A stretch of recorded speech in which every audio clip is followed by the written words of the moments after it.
Cast votes in. Holiday, how much time do they have left to vote before we see the results? We can start and stop whenever you like. All right, I think once we get a good go here, you can stop it and let us know what the results were. All right, cool. It looks like we are consistent in Broward County with what Dale Carnegie's research is showing all around really the world, but across the nation, with the majority of us still social distancing and working safely from home. And the second place winner is a mix of either not presently working or being kind of like me, a mix of home and office. But we've got nobody who's off to some amazing destinations. So we'll have to kind of work to spice things up. But I guess it's great that we are in Broward County, so we probably don't need to go off anywhere else. But again, welcome so much to tonight's webinar. And Jill, if you'll stop sharing, I'll upload my deck in and we will get on our way here. So today's topic the topic might have sounded a little bit funny, like thriving in the accelerated normal. But we spent most of 2020 holding our breath, waiting for things to go, and I'm using air quotes, but back to normal, only to realize that there probably wasn't going to be a back to normal. It was going to be something different when we got through this global pandemic.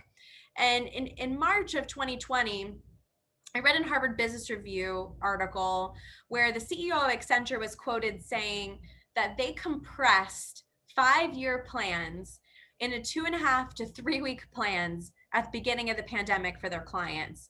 And that was really the beginning of what has launched into this accelerated normal. We very quickly gone into a whole new way of approaching our work and even our personal lives and everything in between. So today, I represent a brand called Dale Carnegie.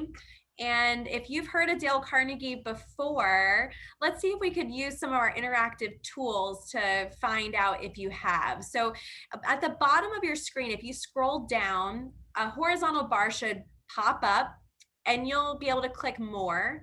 When you click more, you'll be able to open up your chat. So we want to be able to see that chat box if we can throughout today's session. That's going to be part of how we all interact together. And there's one more tool that I want to introduce us to today. So on that same horizontal bar, you'll see a tool that says Annotate. So go ahead and click that Annotate tool. And if you can, you'll see a new horizontal bar pop up where you've got some options: mouse, select, text, draw, stamp, spotlight, eraser. Let's go back to that stamp. Grab any shape that you want. And if you've heard of Dale Carnegie before today, go ahead and put some stamps up on the screen. It looks like someone's got us started, so that's great. Let's see if we can get some other stamps so we can see if we're going to be able to be real interactive with today's session. We've got a couple questions in the chat about where to find it. So if you scroll down, typically on a PC, and just kind of hover, that horizontal bar should pop up where you'd be able to see it. But it looks like you might not be alone in not being able to see it. Well, let's see. All right, it looks like there's no access for that for some reason. So I'm going to clear my drawings. And let's just stick to the chat box. So if you've heard of Dale Carnegie before today, just give us a smiley face in the chat. We should all be able to do that. All right, cool. Now we're getting somewhere. Awesome. So Dale Carnegie, the person, actually started what's now known as a world famous course, and he wrote a book called How to Win Friends and Influence People, which is the #1 best-selling book after the Bible. It's still the #1 best-selling business book of all time, but books like 50 Shades of Grey and Harry Potter totally kicked us out of the general top spot. But it has continued to be a book that stood the test of time. And there's one other book that you may have heard of called How to Stop Worrying and Start Living. That book definitely has gotten a lot more popularity again coming out into this pandemic, because we're starting to realize how much stress has truly been impacting our lives pre-pandemic and continues to as we navigate this accelerated normal. And today, if you fast forward with me, Dale Carnegie has been delivering online training for 10 years. But like most of us on this call, when the pandemic hit, it was an adjustment for my team and I here in South Florida. So we're really all in this together. We've had an opportunity to grow a lot, to challenge ourselves, but ultimately what we really want to do is stay connected. And that's why for today's topic, we've got really 3 main focuses. first, we're going to work on how can we stay resilient as we continue to move forward together. Second, we're going to look at techniques to develop relationships even while we're social distancing. And third, we're going to make sure that we're doing everything that we can to present ourselves in that virtual environment in a way that makes us proud and helps us to accomplish the goals that we have. And as we're getting to know each other virtually, one of my colleagues in the Tampa office was doing a presentation about a year ago, and he put up a slide kind of similar to this one, except it had pictures of all about him. And he suggested that this was going to be one of the ways we were going to help people to get to know each other online. And I thought, wow, this is weird. Why would anyone want to know this about me? But ever since, I've started incorporating it into my talks. And I found that with COVID, these are really all pictures for me of my silver linings of COVID, things that I've had an opportunity to really do and enjoy, things about me that we might actually have in common. So just at a high level, you could probably see I'm in my 30s. So I'm a card-carrying millennial, loving my avocado toast and my craft lattes and brews locally. I'm an early adopter, love technology and supporting entrepreneurs. So I'm an electric car driver. Love the beach. I live really close to Fort Lauderdale Beach right here in Fort Lauderdale. I have been making pasta from scratch all throughout the pandemic, and most of all, absolutely love to garden. So if anyone has something in common with me, we'd love to see that in the chat. What's something that just even from this one slide, you're like, oh yeah, we've got that in common. Let's connect over that. What do you put it in the chat? What do we have in common? I can hear the typing. This is good. Nice. Avocado toast, Jean. That's right. I'm getting hungry already. I might have to do that for dinner. Nice. Viviana, Wanda, gardening. Cool. Love it. Yummy. Thank you. Yeah. So even though we are not in the same room together and we don't have the opportunity to talk the way we normally would, if we share about ourselves, it can really help us to get to know other people better. And even for me, that was uncomfortable at the beginning, but now it's become really fun because I'm able to start to see connections that we might have and see people more as real people versus some like talking head in a Zoom screen. So I would encourage all of us, it's a fun icebreaker to do before a team meeting. You can even rotate who does it. Or if you're in sales or engaging clients externally from your organization, it's a fun way to help people get to know you a little bit better and can start to build some of that virtual relationship or virtual intimacy, something in common. Just on Monday, I was having a sales call with a brand new company that Dale Carnegie's never done business with in South Florida. And I happened to be in a different location than I'm used to being in. And I had 3 golden doodles having the most fun playing with each other in the background of my call. So I kept putting it on mute because you could hear them going, rawr, rawr, rawr, rawr, just rough housing together. And I finally realized that the person I was with was probably going to start thinking, what the heck? Why is she putting me on mute? What's really going on? So I said, Allison, I'm so sorry. I keep putting you on mute because I've got 3 golden doodles roughhousing in the background. And she got this huge smile on her face and she said, I've got a golden doodle. And the next thing I know, we're talking about golden doodles and we're connecting on that. So something that I thought was going to be a barrier for me actually ended up being a reason to connect. So all that to say, one tip for connecting in general, but especially in this virtual spaces, in what ways can we show more of ourselves to make people feel more comfortable being themselves as well? So thanks for playing along with me with that. And as we're thinking about accelerated normal and this whole new reality, there's really 5 points of research that Carnegie has been really focused on throughout the pandemic. So I'll just go through them at a high level. First, we've learned that if we want to be resilient as a workforce, we've got to be thinking positive in our mindset. We can't be getting caught up in the negative day in and day out. And that's why late in 2020, we started to see some of the brands we really admire, like Indeed.com in New York City, start to say, you know what, we're going to tell our teams that they're not coming back to the office until summer 2021 or even 2022, because we want them to not have this uncertainty every day that they're facing. We want them to be able to have a positive mindset and really feel comfortable and confident so they can focus on succeeding. So in what ways can we be staying resilient by keeping our attitude in check. I did some training this morning for a fundraising team, and attitude really was the thing that kept coming to the top. Like, if they've got to be confident, how are they going to keep their confidence level up? So in the chat, what are some of the things that maybe you've been doing throughout the pandemic to keep your attitude or your mindset strong? Would love to hear from some of us. What have we been doing? Yeah, Jill, you keep the YouTube videos going. I like it. It's good. Jill, are you able to come off mute? What kind of YouTube videos have you been watching? I've been watching Simon Sinek, Brene Brown, a lot of motivational videos, makeup improvement, Oh, that's fun. different things I would have never taken the time to watch. I would have been running from event to event or networking, and things like that. But now you're kind of forced to stay home and get to the grassroots of things. Yeah, absolutely. Thank you for sharing that. And Holiday, are the participants able to come off mute, or do we have it so that they can't do that? I can allow them to. All right, cool. Let's let them, because I would love to be able to do that if possible. Erin, if you're able to come off mute, you want to tell us about these billionaires that you've been studying? It would be fun to hear from you about that. We might have to wait a second here while Holiday gives us that ability. Hey, can you hear me?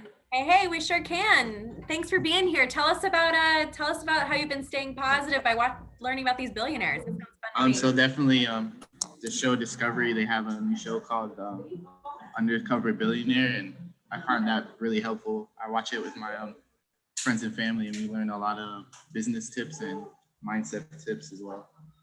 That's great. Thank you for coming off mute and sharing that with us and for being with us today. Nancy, I see you've been taking your dog for long walks and keeping exercise going. Come off mute and tell us a little bit more about that. Are you trying new routes? What are you doing differently or consistently?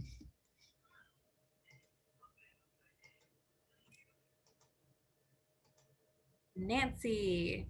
If while we're waiting for Nancy to find the unmute button, Wanda, you want to come off mute and talk about walking a little bit? It might inspire some of the rest of us to keep moving.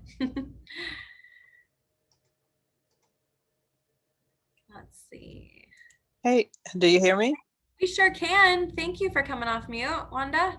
Yeah, hi. So I have a walking path in my neighborhood. So I get up about 6 o'clock in the morning and I do like 10,000 steps a day. So that's really been helping me.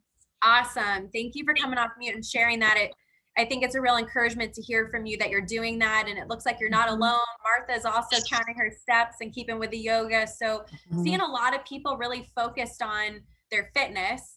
And Lisa, thanks for the encouragement in the chat. So Wanda, don't miss that. You're getting some sugar from your peers here. Okay. But we all need the encouragement, right? But it's true. Having some physical activity, staying committed to our loved ones and our pets. Dale Carnegie has a technique he calls creating happiness for others. That's a great way to keep your attitude and mindset positive. And I think there's a lot of ways that we can do that. But congratulations, Martha, keeping your fitness going too. That's wonderful. I think a lot of us have needed that inspiration throughout the pandemic to keep our bodies moving. Jill, like you, I used to be on the road all the time, and now I'm literally in front of a computer most of the day on meetings or doing training. So it's been a huge change for me compared to being out and about the way I'm used to. And the second area that we've been researching is, again, this concept of acceleration. You've been hearing me talk about this entire time, but the whole concept that things like e-commerce or the automation of some services or jobs, the way we've changed how we do business is going to require upskilling or reskilling of our current workers. So, in what ways are we thinking about what skills do I need to be successful for the future? I'm hearing more and more from our clients that people who aren't learning and growing are becoming less critical and important in a business than ever before faster. It used to be that someone for 10 years could kind of float through, and now it's pretty obvious after 10 weeks or 10 months if someone's not willing to continue to learn and grow, which can create a real technology gap and some real challenges for mentoring and growing our workforce. The third one is one that really stood out to me. Jill mentioned that I've been with Dale Carnegie for almost 13 years now. And I can remember in my early 20s getting meetings with business leaders and executives right here in Fort Lauderdale, Broward County, Palm Beach, Miami. And it felt like I was trying to convince them to do something crazy, to care about the people side of business. And now we're hearing leaders like the chairman of SBA Communications come on and do a town hall and say that the number one most important thing to him is the psychological safety of employees, and that things like emotional intelligence and EQ is becoming very important as we recognize the significance of keeping people feeling valued and connected in the middle of a pandemic. And for those of us who are leaders, which, by the way, I would consider all of us leaders because we can influence the thoughts or the mindset of another person. For those of us who are leaders, that means that we've got to constantly be challenging ourselves in how are we going to do that when the days of just casually walking past someone's office and offering encouragement to them are gone. And we've got to be more intentional about the way we're leading and the way we're showing empathy and the things that we're thinking about with other people. It's not the way it was before. We've got to keep adjusting. The fourth area, I mentioned the psychological safety. If that's not in place, then it's going to be really hard for us to be agile, to be able to think critically and problem solve, and to be able to be successful and focused when we're working remotely. A lot of this has to deal with how we're helping our teams and helping ourselves to feel psychologically safe. And then finally, that fifth area, if employees who are engaging remotely with each other are going to require some new virtual and emotional skills. So literally, a lot of the training we've been doing has been working with seasoned leaders, seasoned sales professionals, just to give them the skills to keep doing what they were doing before, but in a virtual space. So even taking a moment to stop and think, why does my job exist? And does that still matter now? Do I still need to do it? For example, if you were in fundraising now and before the pandemic, just because this pandemic has hit doesn't mean that the population you are fundraising to support no longer needs that financial support. They still do, but the way we go about fundraising probably looks kind of different. Same for me. In my world, part of why my job exists is to prepare my clients with the skills they need to achieve their goals, whether it's a sales goal or a leadership growth goal.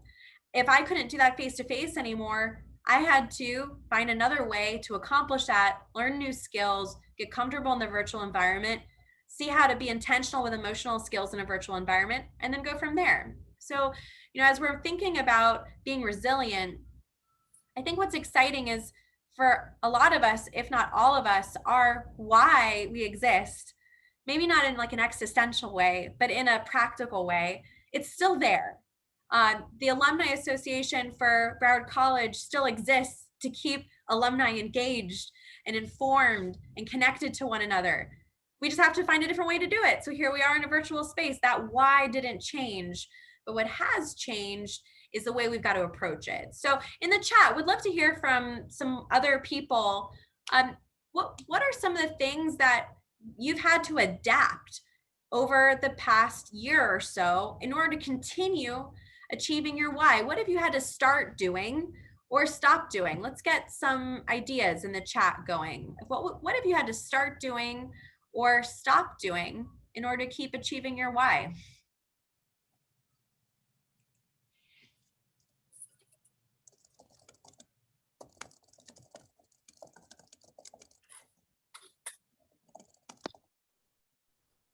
Erin, thanks for kicking us off. Yeah, fear is a crippling thing for sure, and we all have it. Some days are good, some days are tough. Let's see if we can hear from a few more people. What's something maybe you've started doing or something that's been hard to stop doing in order to keep achieving your why? I know my team at Dale Carnegie has actually been making more outbound calls than ever, and it's actually been easier to get new business meetings, which has been really kind of cool. Sylvia, would you come off mute and share with us more about how you've been getting involved with events kind of like this one? We would love to hear about that. Hi, Christine. Sure. So, meeting people, new people, learning was always done more face to face. And this is actually my first event with this alumni group. And Awesome. when I got the note, I was like, why haven't I? And so it really just, this whole pandemic has changed my whole mindset on things. And it actually has opened up the opportunity to have more time to Yeah. do this, where before I was running, Mach 2 with my hair on fire. It sounds like you're not alone with the before reality, right? And it's so great to hear that you're getting involved in things that are important to you and finding yourself with more time for that. We're so glad that you're here and that you're connecting with the Alumni Association. Thank you so much for coming. And I think you're right. I think a lot of people have found themselves saying, you know what, I want to show up for the things that really matter. And it's a little easier to do because we don't have to drive 30 minutes, park, pay parking, walk inside. What are we going to wear? How's it going to fit in with our day? We can literally just make it happen through the virtual environment, which is really cool. Absolutely. Thank you for coming off mute. We're so glad that you're here. Jill, you had to get comfortable with getting on camera and seeing yourself. That's one of the #1 challenges I've been seeing from groups. We call it making yourself visible. And yet it's a really important way to build these connections in a virtual space. One of the most common questions I get from the sales teams that we train has to do with if we should be on camera if the prospect that we're selling to isn't on camera. And I always encourage them to be visible, because at minimum, we want to see a picture. Like with Holiday, you can see Holiday's picture right there. Wanda's got a picture up as well. We might not see them actually off camera, but we can see their photographs there. And most of you have a picture there as well, which helps us to at least get some of an impression of you. And we would love to see more of you on camera and visible as well. But I'm sure you're not the only one, Jill, who had to get more comfortable seeing yourself on camera and being visible. That's been a transition really for all of us.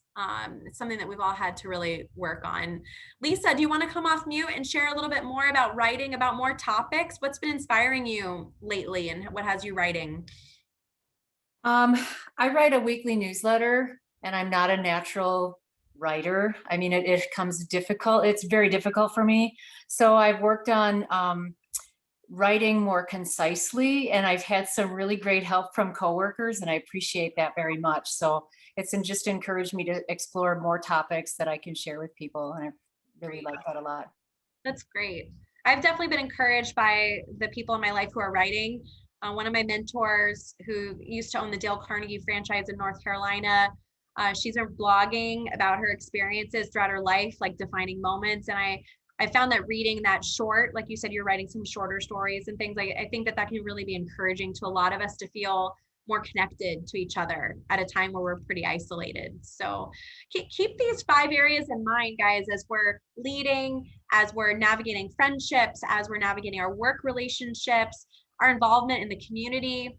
Things are changing all around us, for us, and really for everyone. And I thought it might make sense to take a look at kind of an old school concept called the Wheel of Life. And I so wish we could annotate on the screen, because this really comes to life when we can do that. But we're just going to have to use our imagination today a little bit. But the whole concept behind this wheel is that if you picture it being like a wheel on a bicycle, where the center, that green circle, is, let's rate it a 0. But if you go all the way out the edge of the spoke to the widest part of the wheel where you'd want that tire to be, that's like a perfect 10. So if we took a moment and we were reflective and kind of honest with ourselves, and we thought, where are we at going into 2021 in all of these 7 areas? And you plotted it on each spoke. So if career-wise, it's kind of been stagnant, maybe you'd rate yourself a 3. And then if finances have been a challenge, maybe that's a 3 as well. Or maybe you've gotten really plugged in the community in a whole new way, and so you're rating yourself a 7 or an 8. And a lot of us in the chat are really committed to personal growth, which shouldn't surprise me because you've taken the time to be here tonight. So congratulations on investing in yourself. Maybe you'd rate yourself a 9 in that area. Maybe you're like me and you're finding a little bit more time to sneak leisure into your life. I love to garden, so I've been doing that every day. That would be like a 10 for me. But if you took a moment and you were able to plot where you're at in all those areas, kind of give yourself a second here to think about where would you land? And it's been interesting as I work with groups, they say that everybody loses out on their New Year's resolutions by the time the Super Bowl happens, which was a couple weeks ago. So we are well into losing focus on that if we are part of that statistic. So sometimes it's kind of cool to look at this. But I was working actually with the Junior League of Fort Lauderdale about a month ago, and we did this exact same exercise. And one thing people realized was that when we set goals and we put a lot of focus on one area, we're going to have a challenge sometimes in the other areas. So let me explain what I mean.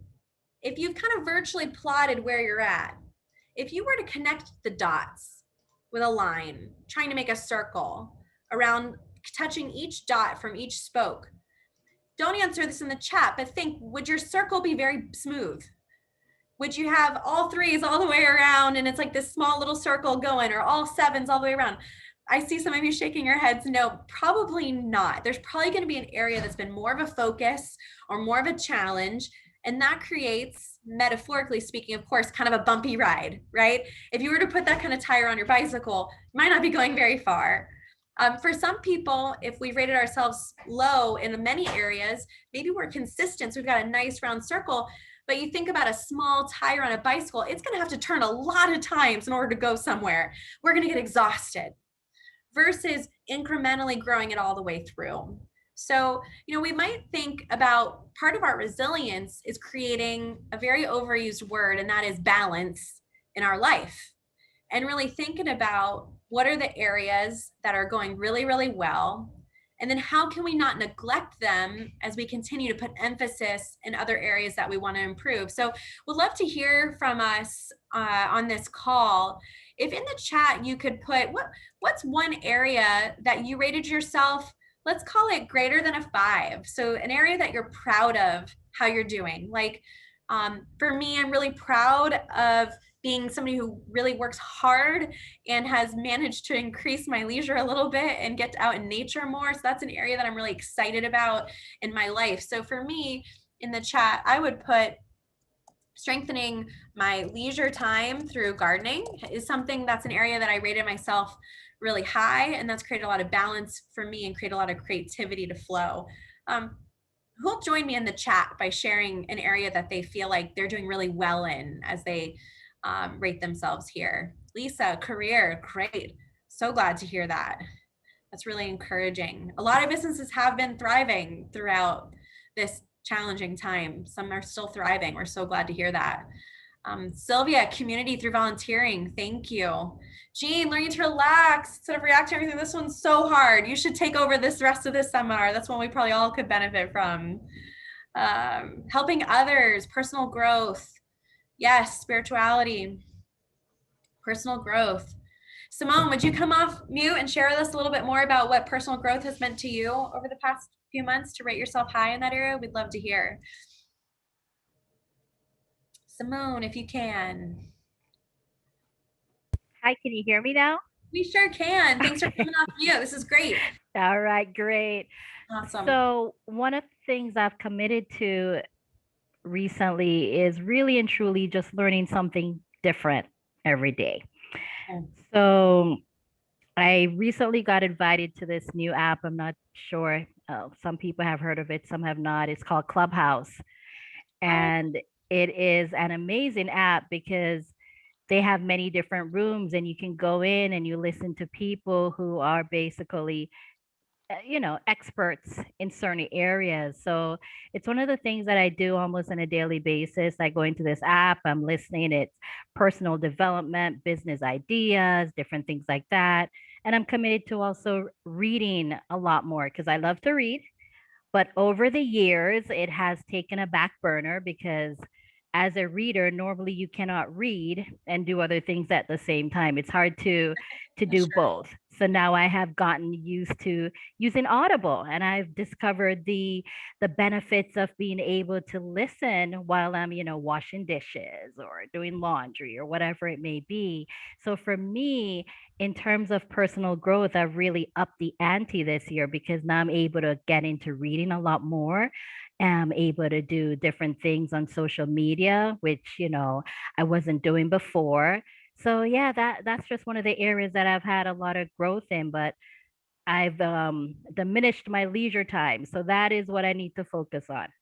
Awesome. Thank you so much for coming off mute and sharing that. It's one of the reasons why I love these sessions, because it's all about establishing a sense of connection and community engagement with each other as alumni.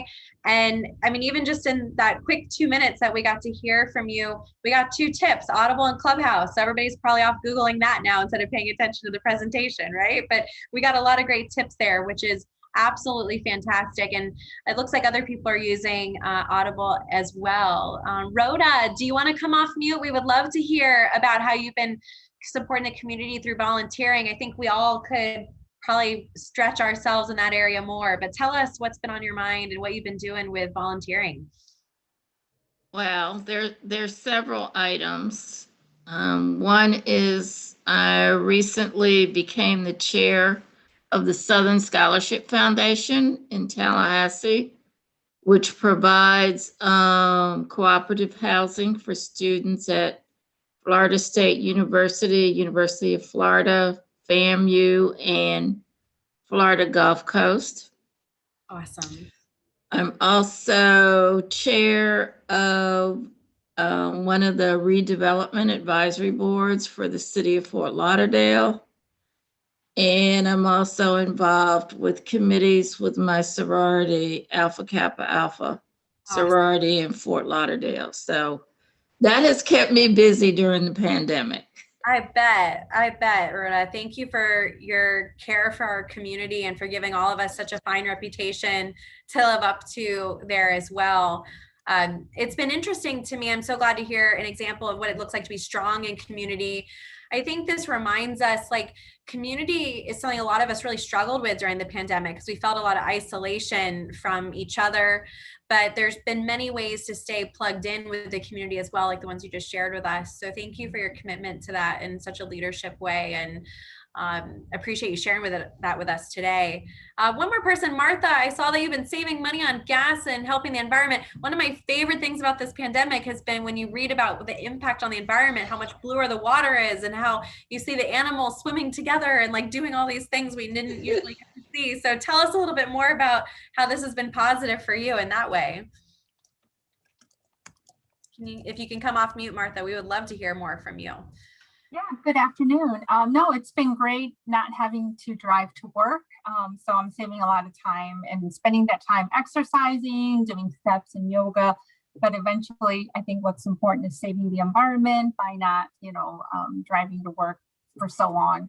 I just moved to Florida. So before this, in March, I was driving 2 hours a day to work. So when I moved here, I moved close to campus. So hopefully I can just walk or bike to work.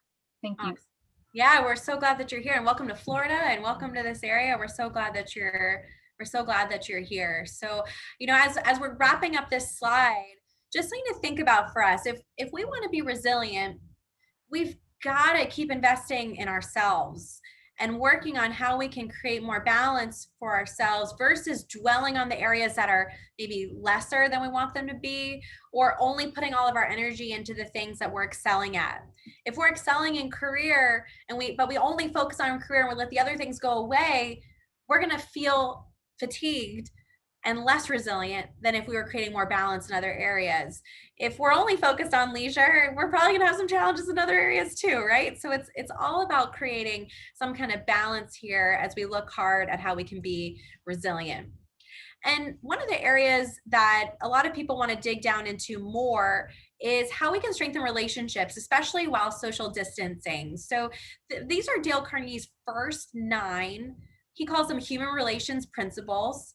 In his book, he actually has them in a chapter called How to Become a Friendlier Person, which is kind of a funny thing to say, but I think sometimes we all kind of bump into the grumpy people and we realize that there's a real opportunity for us to become even more intentional about being friendly. And a lot of these principles, if not all of them, could really work well in a virtual world. So take a second and read over these principles just to yourself for just a moment.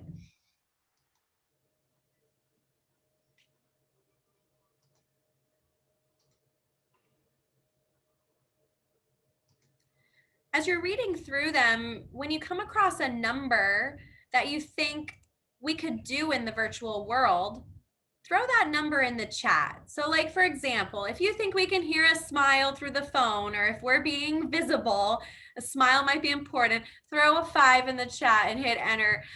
Give appreciation might be another one, but which ones do you see examples of people using to connect and be friendlier, even in the virtual world? Nice. Okay. 5, 1. Nice. 2, 4. Good stuff. Claudia, share with us more about what you're seeing with principle number 1 happening in the virtual world. If you could come off mute. Well, sometimes people maybe without wanting criticize what others are saying, and you have to be careful of what you are saying and think about the other people and the other people ideas, and just listen and give appreciation for those ideas, and give your own ideas without criticizing or condemning the others' ideas. Yes, thank you for sharing that. And it's true, and especially in the past year, it's become more prevalent for us to talk about the importance of seeing things from other people's point of view and really being able to hear and understand them. And these principles definitely can help us to do that effectively. And the first step would be to not be critical of them, for sure. You blended into principle number 2, which Alicia, I see that's one of the ones that you selected. If you want to come off mute, would love to hear why that one stood out to you as something you've been seeing kind of in the virtual space as someone doing that one. You want to tell us more?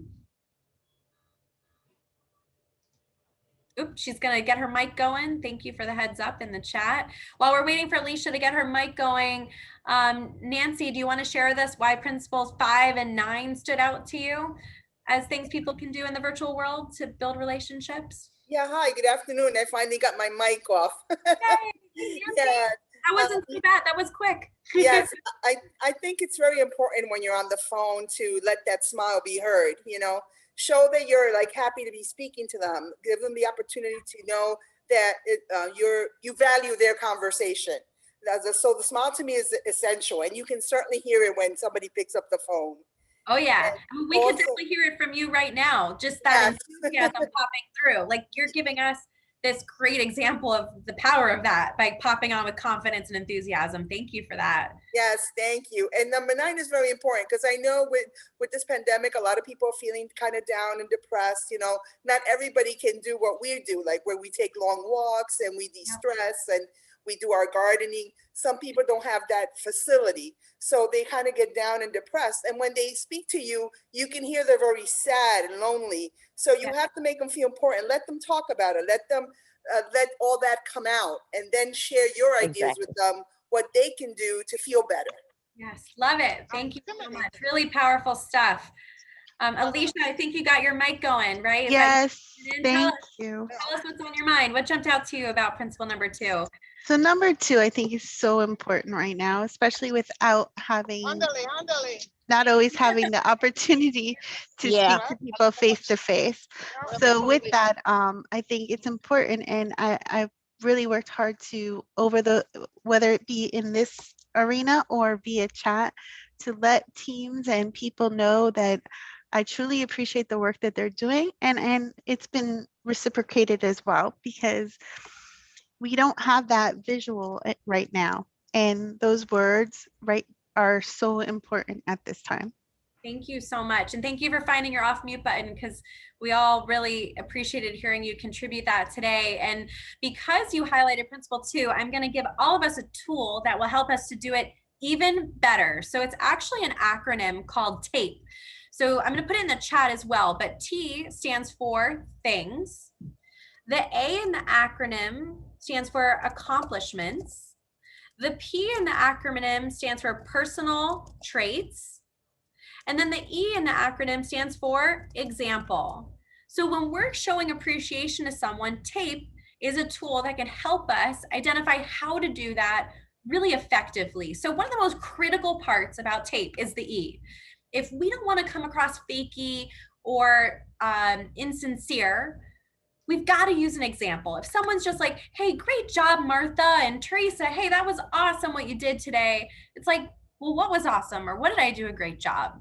But if we use an example and we reference something really specific, we're going to be able to be more clear and come across more sincere. So the T stands for things. People love to be recognized for their things. My colleague Manoli just got a brand new laptop, and let me tell you, his camera quality blows mine away. He looks amazing on camera. So all week this week, I've been complimenting him on how great he looks and his thing, the new computer, and he loves it. But one more meaningful thing would be to identify an accomplishment someone has done. Like we were giving some recognition to Rhonda a moment ago for her contributions to leadership in the community and with nonprofit space. That's an accomplishment that she's accomplished that's helping others. That's more meaningful than a thing. But the most meaningful way that we could recognize someone is with that personal trait. That personal trait is something that can take things to a whole nother level. So were they someone who was thoughtful? Are they someone who's conscientious? Are they committed to quality? Are they empathetic? Are they kind? Are they talented? What words do you think of when you're trying to appreciate that person that really speaks to their character or their values? And if we're able to say to someone, you're so blank with that personal trait, but then back it up with an example, we're going to really be able to have a meaningful impact on people's lives. And from a leadership point of view, I've seen people repeat those activities more and more because they want to keep doing those things that we're recognizing in them. So I would strongly encourage us to try to not just recognize things or accomplishments, even though that's good, but to truly put emphasis on what trait am I recognizing in this person? What have I learned about them? And then give appreciation that way. What's another, let's get a few more principles that we talked about before. So I'm just gonna scroll up here in the chat. Is somebody eager to come offline and share how maybe they've seen people living one of these principles in the virtual world? I'm gonna go back a slide here. Who might want to share and come off mute with us and share how they've been seeing this show up in the virtual space? Can we get a volunteer?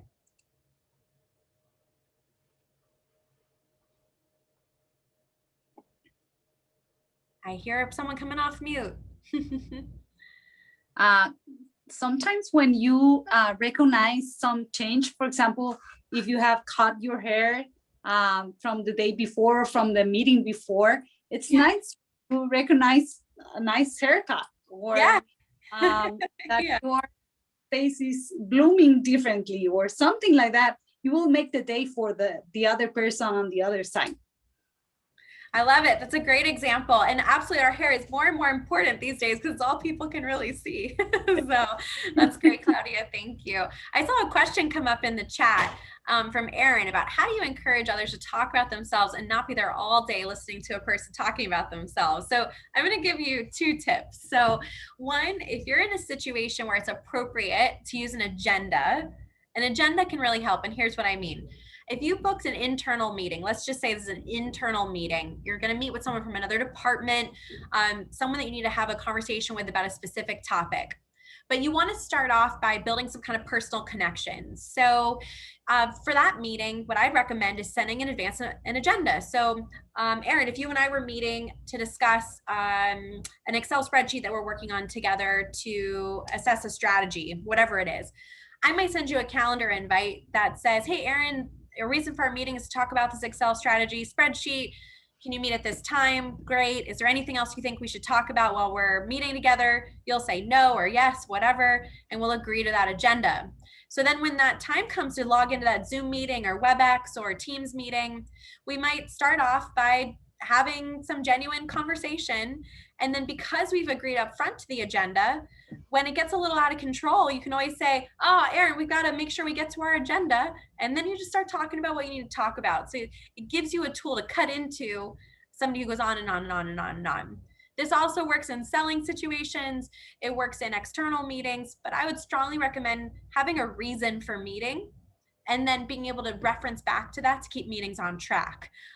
But the reality is people love to talk about themselves. Everyone's favorite topic is themselves. So people really enjoy doing that. And sometimes that's actually very helpful to building a relationship with someone to get things done. But, you know, it's all about balance. It's really important to be able to connect with each other, and that really can help as well. Lisa, I see you put something in the chat. Would you come off mute and share a little bit more about what you mean? Because I think you're right on. Sure. Several of us are in a group. It's an 8-week session, and we share. There's a moderator who poses the questions, and we all respond according to what it is that we feel about the topic. And everyone there listens actively and carefully and sensitively. And that's so validating for people who, some of whom don't have anyone to talk to, or who don't choose to talk to people in general about personal things.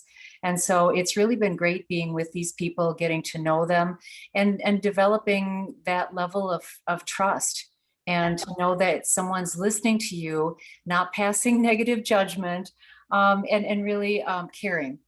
Awesome. Thank you for sharing that specific example, Lisa. It kind of sounds like you're talking about principle number 7, right?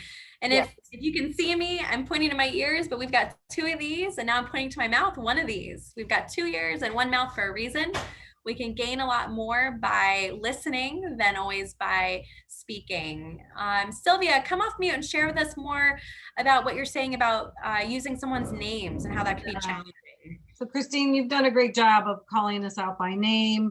And this is actually one of my biggest challenges. I can remember a face, you know, into perpetuity, but oftentimes names will escape me. And I think one of the benefits of having these kind of Zoom meetings is you actually have people's names in front of you, which is awesome. It's so great.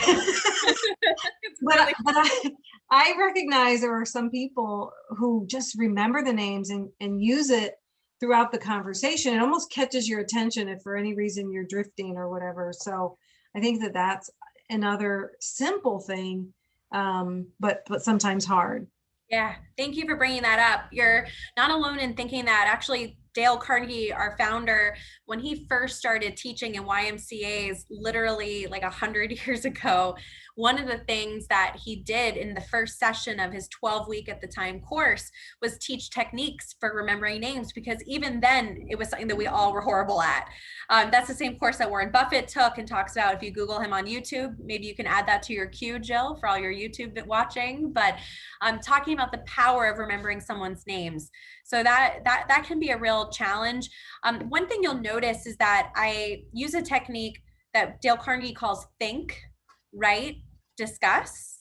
Think, write, discuss. So I'll ask us to think about something. I'll encourage us to write about it in the chat, and then I'll call on people from there, because I know that if you contributed in the chat, you've probably got something to say about that topic, versus just scrolling through the 40 people that are here and saying, oh, let me call on a random person who at that exact moment might have their grandchild jump on their lap and it might be hard for them to talk, right? So we want to try to be mindful of utilizing all the tools to keep people really engaged.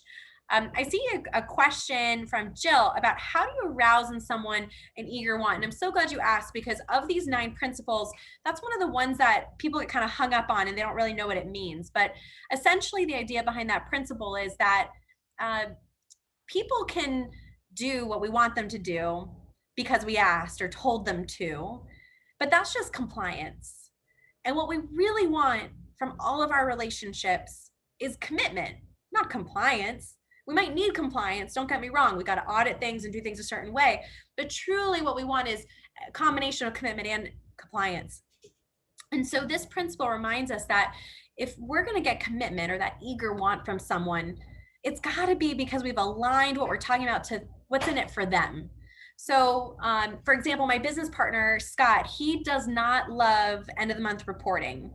And so sometimes when he's teaching these principles, he'll talk about how years ago, I used to always try to get him to sit still and like talk about the end of the month reporting, because it's important for us to be on the same page. And he agreed, but it just never really happened consistently. He was focused on other stuff until I realized, you know, I've got to connect this end of the month reporting to what's really important to him, which is growing our business and making a greater impact on Fort Lauderdale and Southeast Florida. And as soon as I started to connect it to that eager want that he has, all of a sudden those boring meetings became a little bit more interesting. So that's how I would teach and explain what it means to arouse in someone an eager want. It's to get them to want to do the thing that we're suggesting for their own reasons. And really that's a lot of leadership, is helping people get what they want for their reasons. So and before we move on to the next slide, which will be our last slide, because we've got about 5 more minutes here together, and I want to get to some tips for presenting ourselves in a virtual space.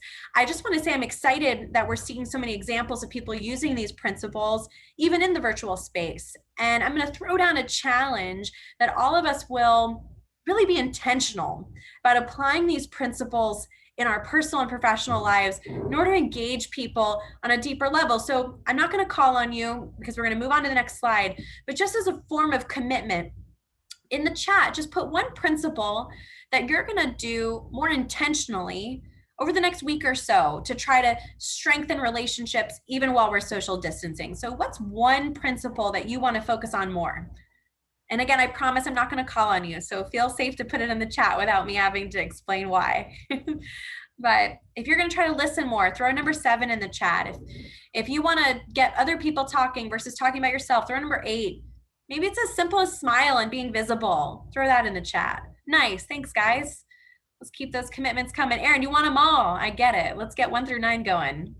I highly recommend starting with 1 or 2 first and then building from there, even though all these are great. Nice. Let's keep those commitments going. Jeff, yeah, it's hard to stop doing that one. That's the only principle in his entire book where he gives us something to stop doing. And by the way, number 9 is an outcome. So the best way to accomplish 9 in a natural way is to do some combination of 1 through 8 with people. And then the outcome of that will be number 9. So as we're getting to our last few minutes here together, I'm going to share kind of like my top 9 tips for making your virtual meetings go a little bit better. So first, I already referenced this, but I'm hearing more and more from my clients, and I'm seeing it myself, that we're all getting fatigued from all these online meetings. So we've got to find ways to make our meetings interesting, make people want to come. And I think an agenda is a really powerful way to do that. So sending it in advance, including it in the calendar invite, and then starting off the meeting with that structure really makes it you look prepared, which gives us a professionalism, which makes the other person in the meeting feel important because we're not just throwing it together. And it also reminds them of why they're meeting so that they can feel prepared when they come meet with us. 2, love having an opening slide as a welcome slide. You saw Jill had that, I had that. If you're meeting with someone with a logo or you want to put a picture on there, that's a great way to make them feel important. Think of it as the virtual sign that you might see when you walk into a doctor's office or another place you go where they have a sign up that says your name on it. Welcome, Jill. Welcome, Lisa. Makes us feel so important. We could do that virtually too. 3, when you have your agenda set in advance, you want to actually include a slide. And if you're in a selling situation or even an internal situation, that question, is there anything else that you'd like to add, is a great way to make sure that we're talking about the topic most important to the people that we're with. Idea number 4 is to make yourself visible. I've been talking about this for the past hour. You've seen me be visible. A lot of you are coming on camera when you're speaking, which is awesome. Thank you for that. At a minimum, put a photo up, but let's challenge ourselves to be visible. And it's always great to have a light in front of you to illuminate your face, and try to avoid having too much going on behind you if at all possible. Number 5, try to find a way in a virtual meeting to reinforce your key points in a visual way. It's one of the silver linings of a virtual meeting that we can put together an opening slide, an agenda slide, and maybe a couple slides that are going to visually reinforce what we're doing. You've also seen me do that with the chat because we can keep the dialogue going there. And if you turn on some of the other functions of Zoom, there's some other tools we can use, like the stamp tool and drawing and writing right on the screen, which can really help visually reinforce key points. One of the tips that we have is ask yourself this question: what can I get the people I'm meeting with doing instead of me saying it? So you've seen me model this a lot tonight, but what questions can I ask to get them to put in the chat or whiteboard or do something or share a story instead of me just saying it? It makes the meeting more interactive and a little less teachy. And then we've got a few more here. Number 7, if you're gonna be co-presenting with someone, plan all your interactions in advance. So who's going to open? Who's going to handle what question? Who's going to do what? Great way to look more organized and avoid some of the avoidable bumping into each other that happens in the virtual space. Also, if you're running a group meeting and you're going to use breakout groups, which is something I would love to do with a future session with Broward College, we want to plan that stuff in advance. Holiday did a great job of that. So did Jill. They wanted to use a poll so we could keep everyone engaged. And so we planned that in advance so that it would be crisp and easy to do today. And just a couple more points here as we bump up right to the top of the hour. We want to keep our slides simple so our message really resonates. And then 2 more. This is one of the most important ones. I highly recommend having a wing person. Holiday and Jill are here who have my back to make sure this goes smoothly. They've got a backup of the deck in case the internet goes out. Even though one of my colleagues did say that my internet went out is the new my dog ate my homework of 2021, which I thought was kind of funny. But we can all do better if we don't do this alone, if we do this together. And as I am trying to model this for you now by ending on time, we want to start and end on time to show people that we respect them. It's a great way to build trust, and better to have a little buffer in when we can possibly have it. So I'm going to close with a quote by Dale Carnegie, and then I'm happy to hang out for a few minutes and take some questions. But Dale Carnegie said, "Let the winds of enthusiasm sweep through you. Live today with gusto." My hope is that despite the uncertainties of the pandemic and how we've accelerated into the new normal, that all of us have been reminded on this quick 1-hour webinar together that we've got to live an intentional life and really take command. Take command of all the areas where we want to see ourselves be resilient and achieve our goals in our life. Be intentional about treating people well and building relationships, and then be intentional about the way we present ourselves online. If you're interested in connecting with me, would love to connect with you on LinkedIn or Facebook. So please do connect with me. And if you want to attend any of our free workshops that we're doing for the community, Dale Carnegie is committed to doing 1 per month for free. It's usually around lunchtime. And these are some of the ones that are coming up. So the February 12th one just happened, but coming up in March, we'll be working on leadership blind spots and some other topics that we've got coming up. So thank you again, guys, for coming. And I will hang out for some Q&A if you've got some questions, and really just appreciate that you took time out of your life to be here, and hope that you're feeling refreshed and refocused as we wrap up today's session brought to you by Broward College. So thank you, Jill and Holiday, for having me. Thank you. As usual, Christine, you are incredible. And it just was very spellbinding, the whole thing. So thank you on behalf of everyone, and people can unmute and thank you as well. Thank you so much, Jill. Happy to be here with you guys. Thank you, Christine. My pleasure. Thank you. Thank you so much. My pleasure. My pleasure. Nice listening to you today. Thank you so much. And thank you everyone for getting involved. I'm so glad you could come off mute and share in the chat. You've all been an encouragement to me and to each other. So thank you so much. Hope you have a great rest of your evening. Thank you. Thank you very much. Bye. Bye, Feda. Thank you. Bye. Thank you. Simone. Thank you, Christine. You're welcome, Yami. Thank you. Jaquez, Feda, Jeff, Donna, Tina, Rajev, Nancy, Jean, I see you. Hello, Claudia. Thank you for being involved. Erin, thank you for your question.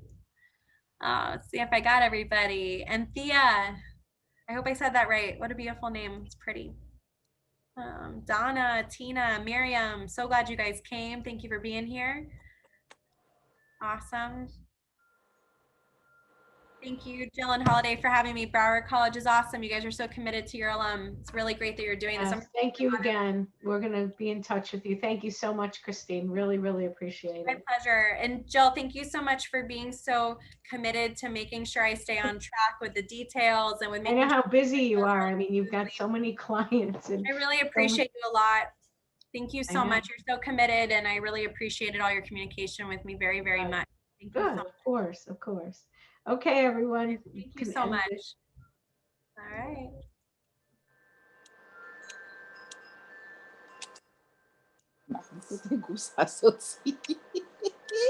I'll be stopping the recording now. Okay.